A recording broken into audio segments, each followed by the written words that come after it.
fecundación. La fecundación es la unión del óvulo y el espermatozoide para que se pueda producir un embarazo.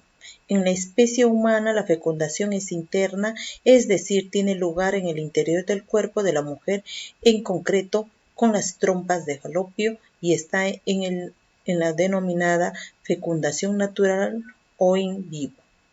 La fecundación es la fusión de los gametos masculinos y femeninos, es decir, el espermatozoide y el óvulo, de manera que se restablece la donación cromosómica normal del ser humano, 46 cromosomas que son, para que pueda ocurrir el fenómeno de la fecundación.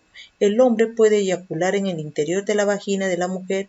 En este momento el espermatozoide podrá acceder por el tracto genital femenino y llegar hasta las trompas de falopio, lugar donde se encontrará con el óvulo.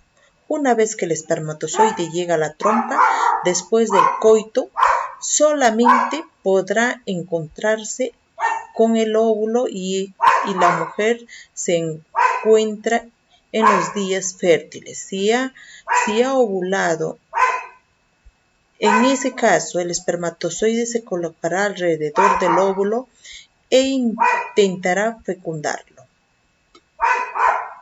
De los millones de espermatozoides liberados en la eyaculación, tan solo unos 200 conseguirá llegar a su destino de la trompa. Finalmente, solo un espermatozoide interseccionará el óvulo y tendrá lugar a la fecundación del embrión. Fases de la fecundación.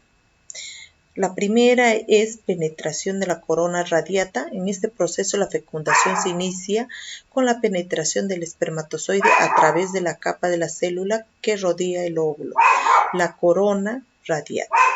Los espermatozoides consiguen a través de esta capa, gracias a la liberación de la enzima hialuronidasa, con el movimiento y su flagelo, la cola. Una vez atraviesa esta capa, los espermatozoides se encuentran en una segunda barrera, la zona pelúcida, y una capa externa que los rodea al óvulo. La penetración a la zona pelúcida. Se necesita más que un espermatozoide para lograr la degradación la zona pelúcida, aunque finalmente solo uno de ellos podrá entrar en el óvulo. Para poder atravesar esta segunda barrera, la cabeza del espermatozoide establece en contacto con el receptor ZP3 en la zona pelúcida del óvulo. Esto desencadena la reacción acrosómica, que consiste en la liberación de la enzima hialurónicas denominada espermiolicina. Dichas enzimas disuelven la zona pelúcida para permitir el caso del espermatozoide. Asimismo, la reacción acrosómica provoca una serie de cambios en el espermatozoide que permite su capacitación final para poder penetrar en el interior del óvulo, fundiendo sus membranas. 1.3. La fusión de la membrana. Cuando el espermatozoide entra en el contacto con la membrana plasmática del óvulo, se desencadena 3 procesos distintos del gameto femenino. La formación del cono de fecundación, la despolarización instantánea de su membrana, la liberación de los granos corticales al espacio periepitelino. La formación del cono de fecundación permite la fusión de la membrana del óvulo con el del espermatozoide para que la cabeza del espermatozoide pueda entrar, y a su vez, gracias a la despolarización de la membrana del óvulo y la liberación de los gránulos corticoides, se evita la entrada de otros espermatozoides. 1.4. La fusión de núcleos y formación del cigoto. Con la entrada del espermatozoide en el óvulo se activa para terminar la meiosis, proceso que permite la reducción del nuevo cromosoma, así se libera el segundo corpúsculo polar y los cromosomas se colocan formando una estructura denominada pronúcleo femenino. Los pronúcleos son los gametos, los cuales tienen la particularidad de disponer la mitad de los cromosomas por respecto a los restos celulares del cuerpo, esto es 23 cromosomas. Por su parte, el espermatozoide avanza hasta que su cabeza contiene el núcleo del espermatozoide y queda junto al pronúcleo femenino. La cola se desprende para terminar generando y el núcleo se hincha en forma de pronúcleo masculino. Una vez ambos pronúcleos se encuentran uno junto al otro, ocurre la fusión de ambos. Esto supone que la membrana de ambos pronúcleos desaparezcan para que su cromosoma puedan juntarse y que las células restablezcan su dotación cromosómica, es decir, 46 cromosomas en total.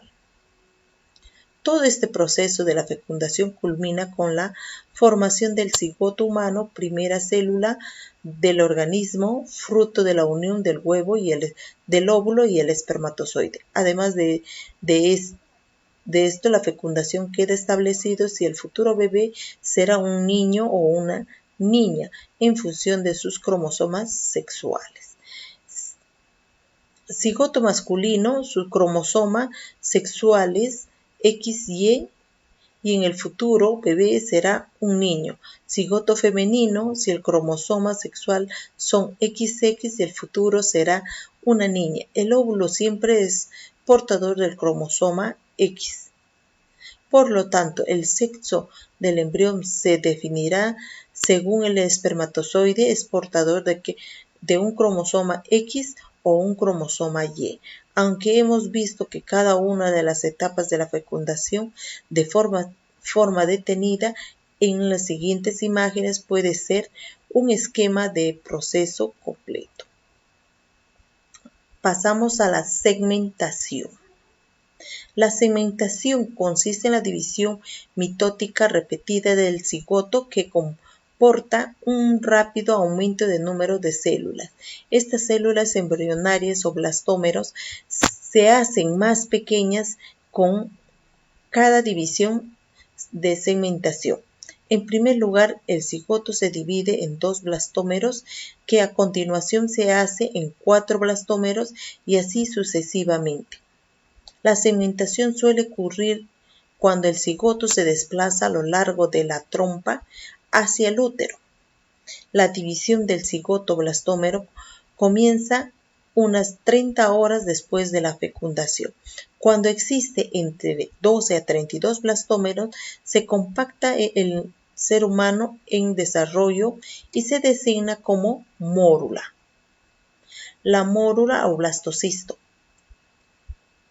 Las células internas de la mórula está rodeada de una capa de célula constituye la capa celular externa. La mórula esférica se forma unos 3 días después de la fecundación y se introduce en el útero. La mórula y el blastocisto. Poco después de la entrada de la mórula, en el útero aparece un espacio lleno de líquido denominado blastocisto dentro de la mórula. A medida que el líquido va aumentando en la cavidad del blastocisto, los blastómeros se separan en 2 partes. La mórula y el blastocisto. Poco después de la entrada de la mórula en el útero aparece un espacio lleno de líquido denominado blastocisto dentro de la mórula y a medida van aumentando los blastocitos y blastómeros se separan en 2 partes. La capa de la célula externa y delgada del trofoblasto se origina la parte embrionaria de la placenta. Un grupo de blastómeras centrales de masa celular interna que forma el embrión como constituye el primordio del embrión. La masa celular interna se denomina embrioblasto.